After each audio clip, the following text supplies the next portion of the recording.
Hello everyone. आज हम इस वीडियो में सीडीपी के क्वेश्चन देखेंगे और ये जो आपका क्वेश्चन पेपर है 29 दिसंबर 2022 को जो ऑनलाइन में पेपर आए थे ये उसके पेपर है और आप ये देख पा रहे होंगे कि ये सीडीपी है और ये आपका पेपर 2 है। तो चलिए शुरू करते हैं। उससे पहले आप आई होप कि आप प्रैक्टिस कर रहे होंगे और जितना हो सके आप प्रैक्टिस ज़रूर करें क्योंकि ये आपको पेपर में प्रैक्टिस बहुत ज़्यादा हेल्प करेगी। तो चलिए शुरू करते हैं। शुरू करने से पहले आप वीडियो को लाइक कर दें, शेयर कर दें। अगर आप इस चैनल पर नए हैं तो चैनल को सब्सक्राइब ज़रूर कर लें ताकि आने वाले नोटिफिकेशन आपको मिलता रहे। तो चलिए शुरू करते हैं क्वेश्चन नंबर फर्स्ट से। क्वेश्चन नंबर फर्स्ट कहता है किस स्तर पर बच्चे नियमों के साथ खेलों में भाग लेने में सक्षम होते हैं। उनकी एथलेटिक क्षमताओं का विकास होता है और तार्किक विचार प्रक्रिया भी बढ़ जाती है, हालांकि यह ठोस अनुभव तक ही सीमित होती है। तो आप बताएं इसका सही आंसर क्या होगा। बचपन होगा, मध्य बचपन होगा, किशोरावस्था होगा या शैशवावस्था होगा। Early childhood, middle childhood, adolescence, infancy. तो इसका जो सही आंसर हो जाएगा ऑप्शन नंबर। आप अगर पूरा क्वेश्चंस भी नहीं समझ आता है तो आप यहाँ देख पा रहे होंगे क्या कह रहा है, तार्किक विचार। तो क्या बचपन में आता है? तो नहीं आता है। क्या किशोरावस्था में सिर्फ तार्किक विचार आता है? तो किशोरावस्था से पहले आ जाता है। तो आपका थर्ड गलत हो जाएगा। तो इसका जो सही आंसर होगा इन्फेंसी में नहीं आता है। तो इसका जो सही आंसर हो जाएगा option number second is the right answer. मध्य बचपन या मिडिल चाइल्डहुड में तार्किक विचार भी आ जाते हैं। नेक्स्ट क्वेश्चन पे चलते हैं। क्वेश्चन नंबर सेकंड देखते हैं। ये कहता है, कथन कहता है कुछ संस्कृतियों में पहले मासिक धर्म का आना उत्साह के साथ मनाया जाता है जबकि अन्य संस्कृतियों में इसे गुप्त रखा जाता है। तर्क आर कहता है बच्चों के लिए बचपन के अनुभव उनके सामाजिक सांस्कृतिक संदर्भों के आधार पर अलग तरह से होते हैं। सही विकल्प का चयन कीजिए और बताइए इसका सही आंसर क्या होगा।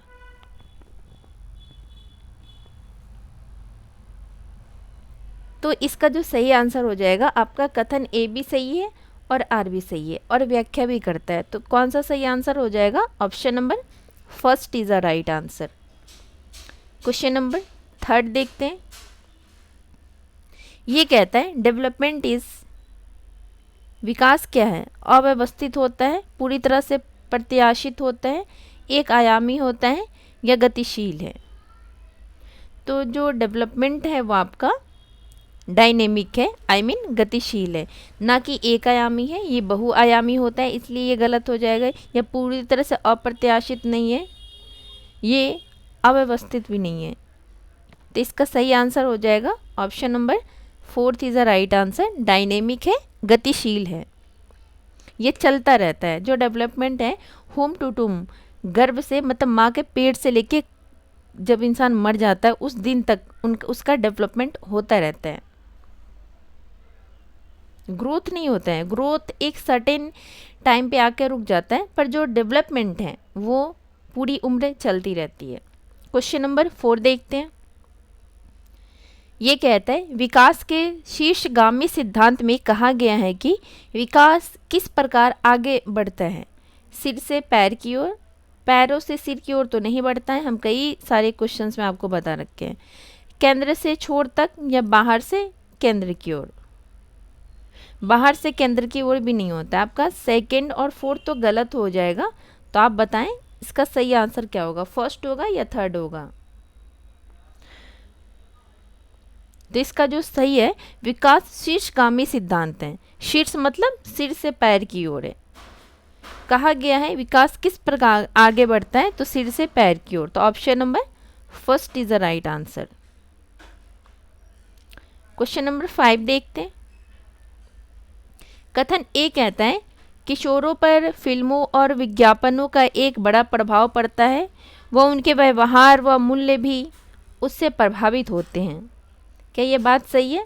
हाँ, बात तो सही कह रहे हैं। तर्क कहता है मीडिया किशोरों के समाजीकरण की एक शक्तिशाली द्वितीयक संस्था है। सही विकल्प का चयन कीजिए और बताइए इसका सही आंसर क्या होगा।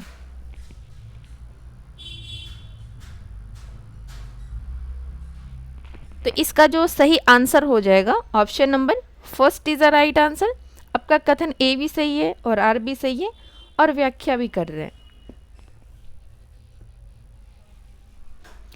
क्वेश्चन नंबर 6 देखते हैं।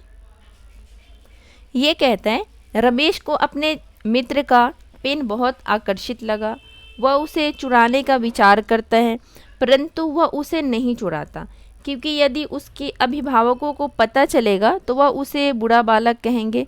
कोहलबर्ग के अनुसार रमेश नैतिक विकास के किस चरण में है? यांत्रिक सापेक्षता अभिविन्यास, सजा व आज्ञाकारिता अभिविन्यास, सामाजिक अनुबंध अभिविन्यास या अच्छा लड़का अच्छी लड़की अभिविन्यास। तो आपको क्वेश्चंस पढ़ के ही समझ आ गया होगा कि इसका सही आंसर क्या होगा। तो इसका सही आंसर हो जाएगा option number 4 is the right answer. कहता क्या है, परंतु वह उसे नहीं चुराता, क्योंकि उसके अभिभावकों को पता चलेगा तो वह उसे बुरा बालक कहेंगे। तो वो क्यों बुरा बालक कहेंगे? कि वो अच्छा लड़का अच्छी लड़की बनना चाहता है, अगर वो उसे बुरा कहेंगे तो उन्हें अच्छा नहीं लगेगा, इसलिए इसका सही आंसर हो जाएगा। ऐसे रिलेट करके आप याद रखेंगे। तो सही आंसर हो जाएगा ऑप्शन नंबर 4, अच्छा लड़का अच्छी लड़की अभिविन्यास। क्वेश्चन नंबर 7 देखते हैं। ये कहता है, कथन कहता है जीन पियाजे के संज्ञानात्मक विकास के सिद्धांत की एक प्रमुख आलोचना उनका यह विश्वास है कि सभी बच्चे 4 चरणों के क्रम में एक ही तरीके से प्रगति करते हैं। क्या ये बात सही है? तर्क कहता है सामाजिक सांस्कृतिक कारक संज्ञानात्मक विकास में महत्वपूर्ण भूमिका निभाते हैं। तो इसका सही आंसर हो जाएगा option number first is the right answer. आपका कथन ए भी सही है और आर तर्क भी सही है और व्याख्या भी करते हैं।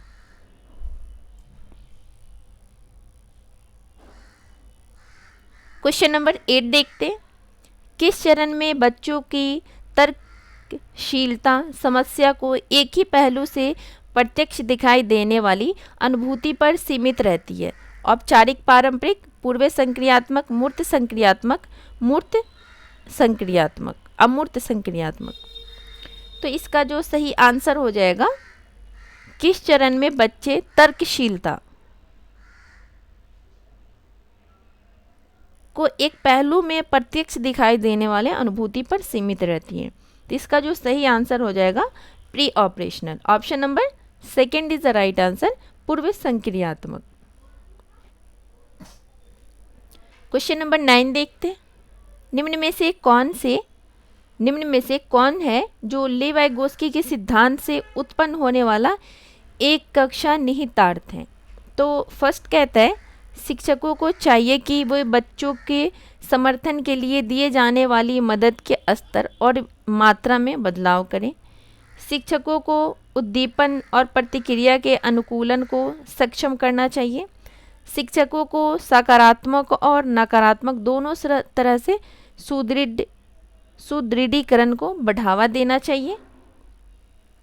शिक्षकों को स्मृति रणनीतियों को बढ़ाने के तरीके तैयार करने चाहिए।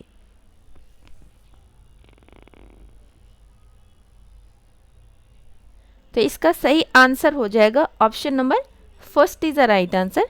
शिक्षकों को चाहिए कि वह बच्चों के समर्थन के लिए दिए जाने वाली मदद की स्तर और मात्रा में बदलाव करें। क्वेश्चन नंबर 9 देखते हैं। क्वेश्चन नंबर 10 देखते हैं। बच्चों में नैतिक विकास का सिद्धांत किसने प्रतिपादित किया है?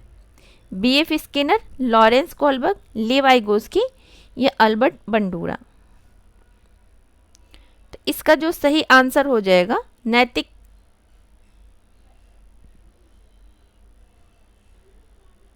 मोरल डेवलपमेंट किसने दिया है?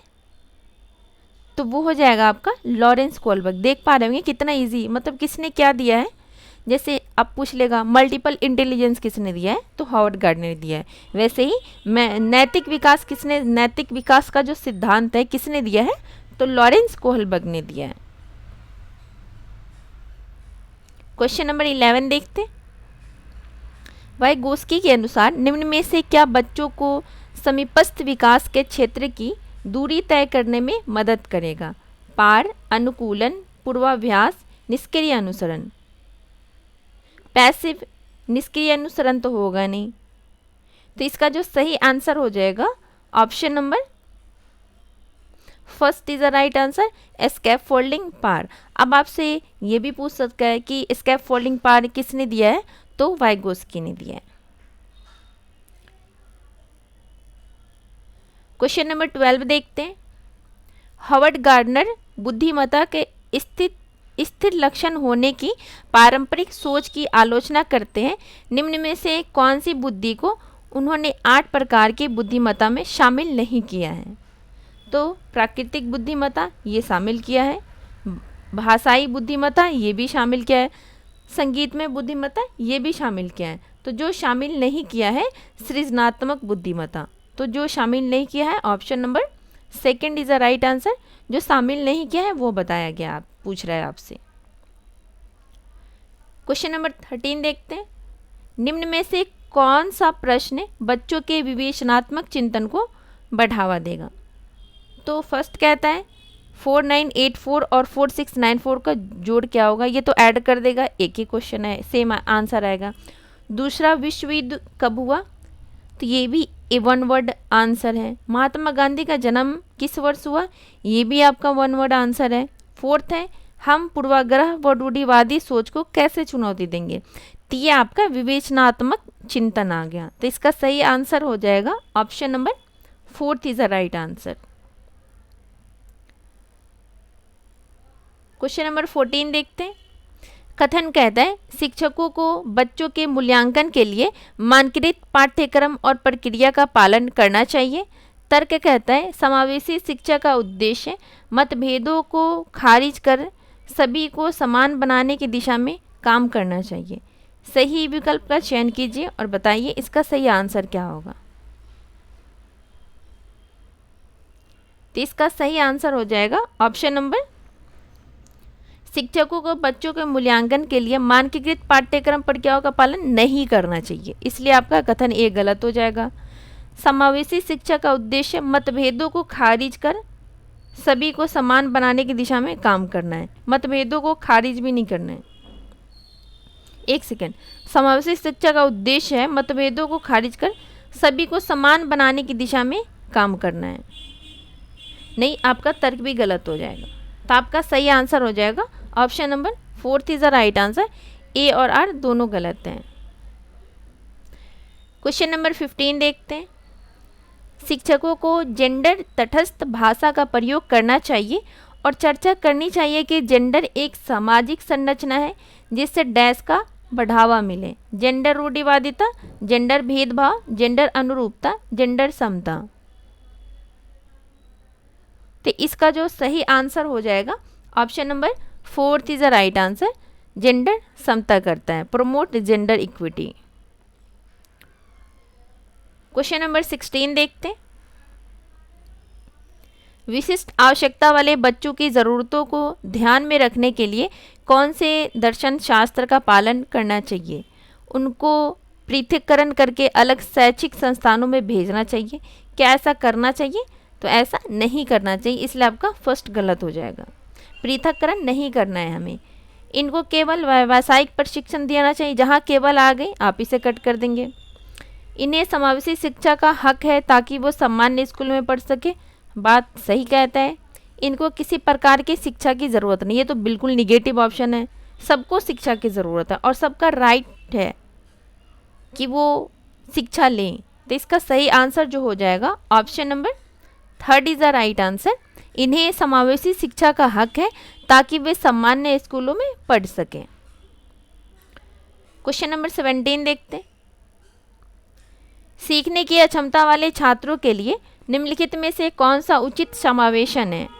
मूल्यांकन के लिए मानकीकृत परीक्षण, लंबी अवधि की लिखित परीक्षा, तनाव में काम करने की क्षमता का परीक्षण, अधिमान्य बैठने की व्यवस्था करना। तो इसका जो सही आंसर हो जाएगा option number fourth is the right answer. अधिमान्य बैठने की व्यवस्था करना। क्वेश्चन नंबर 18 देखते हैं। समावेशी स्कूल को चाहिए कि वे विविधता को समझें, स्वीकार करें और महत्व दें। क्या ये बात सही है? तो बात तो बिल्कुल सही कहता है ये। कि विविधता को समझे भी और स्वीकार करें और उसको इम्पोर्टेंस भी दें। बच्चों की पहचान नामीकरण करें और उन्हें पृथक करें, पृथक को हमें बिल्कुल नहीं करना है। एक रूपता और मानकीकरण पे ध्यान नहीं देना है, क्योंकि वो अलग अलग तरह से बच्चे, समावेशी का मतलब ये होता है अलग अलग टाइप के बच्चे, अलग अलग क्षेत्र से आए हुए बच्चे। फोर्थ कहता है दया और सहानुभूति की मनोवृत्ति विकसित करने पर ध्यान दें। तो हमें इस पर भी ध्यान नहीं देना है। तो इसका जो सही आंसर हो जाएगा option number first is the right answer. विविधता को समझे, स्वीकार करें और उसे महत्व दें, आई मीन इम्पोर्टेंस दें। अंडरस्टैंड, एक्सेप्ट करें and value diversity. Question number 19 देखते हैं। रचनात्मक की एक आवश्यक और विशिष्ट पहचान विशेषता है। अभी सारी सोच, विचारों की मौलिकता, कार्य को दोहराने के लिए वरीयता, विचारों में केंद्रीयता। तो इसका सही आंसर हो जाएगा option number second is the right answer, विचारों की मौलिकता। क्वेश्चन नंबर 20 देखते हैं। समावेशी शिक्षा के संदर्भ में निम्नलिखित में से कौन सा कथन सही है? समावेशन में विशेष बच्चों के लिए विशेष स्कूलों का प्रस्ताव है। क्या ये बात सही है? तो ये बात सही नहीं है। समावेशन और बहिष्करण की प्रक्रियाएं जुड़ी हुई हैं। क्या ये बात सही है? समावेश केवल विकलांग बच्चों के लिए पाठ्यक्रम के अनुकूलन को प्रस्ताव करता है। ये बिल्कुल गलत है। समावेश सभी बच्चों के साथ समान व्यवहार करते हुए पाठ्यक्रम में मानकीकरण आ गया, इसलिए ये गलत हो जाएगा। तो इसका जो सही आंसर हो जाएगा option number second is the right answer. समावेशन और बहिष्करण की प्रक्रियाएं जुड़ी हुई हैं। क्वेश्चन नंबर 21 देखते हैं। इनमें कौन सा सामाजिक रचनावादी कक्षा का उदाहरण है? एक कक्षा जहां शिक्षक पाठ्य पुस्तक में प्रश्नों के उत्तर निर्धारित करता है। क्या ये बात सही है? तो ये सही नहीं है। एक कक्षा जहां जो पढ़ाया जाता है उसका निर्धारण इस बात से होता है कि मूल्यांकन किया जाना चाहिए, ये भी आपका सही नहीं है। एक कक्षा जहां शिक्षक विद्यार्थियों को उचित पुरस्कार देकर उनके व्यवहार को नियंत्रण करता है, उचित पुरस्कार देकर भी व्यवहार को नियंत्रण नहीं करना है, इसलिए आपका थर्ड भी गलत हो जाएगा। फोर्थ है एक ऐसी कक्षा जहां बच्चे सहयोगात्मक तरीके से सीखें। तो आपका जो फोर्थ है ना, बिल्कुल सही आंसर है। तो option number fourth is the right answer. Question number 22 देखते हैं। निम्नलिखित में से कौन सी प्रक्रिया सार्थक सीखने को बढ़ावा देती है? अन्वेषण और चर्चा, अनुकूलन, मानकीकृत मूल्यांकन, बार बार वेधन और अभ्यास।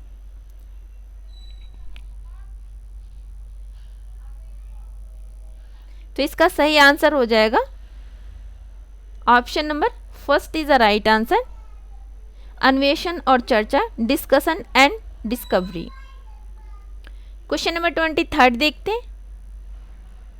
डैश समस्या समाधान की प्रक्रिया में बाधक है? अनुरूपित सोच, कलन विधि, स्वानुभाविक अनुक्रिया, समुच्चय। तो इसका सही आंसर हो जाएगा option number fourth is the right answer, अनुक्रिया समुच्चय समस्या समाधान की प्रक्रिया में बाधक है। क्वेश्चन नंबर 24 देखते हैं। अपनी सोच के बारे में सोच क्या कहलाती है? पूर्वाभ्यास, रटना, अधिसंज्ञान, सामीकरण। तो इसका सही आंसर हो जाएगा option number third is the right answer, अधिसंज्ञान। क्वेश्चन नंबर 25 देखते हैं।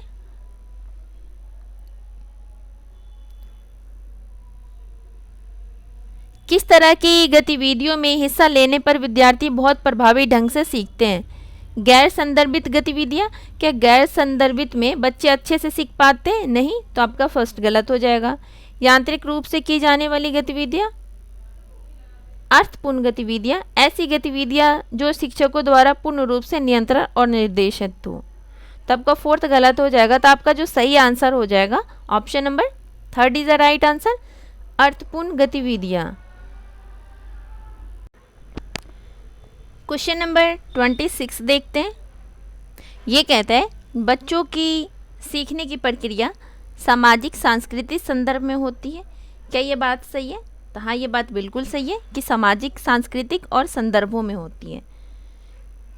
बच्चों की सीखने की प्रक्रिया की उनकी आनुवांशिक संरचना के आकलन के बाद सटीक भविष्यवाणी की जा सकती है। ऐसा कुछ भी नहीं है, इसलिए आपका सेकंड गलत हो जाएगा। कड़ी सजा देकर सुसादित किया जा सकता है। बिल्कुल बच्चों को हमें सजा नहीं देना, ना उन्हें सुसादित करने की कोशिश करना है। उनके विकास में बाधा उत्पन्न होता है, बिल्कुल गलत है। इसका जो सही आंसर हो जाएगा option number first is the right answer.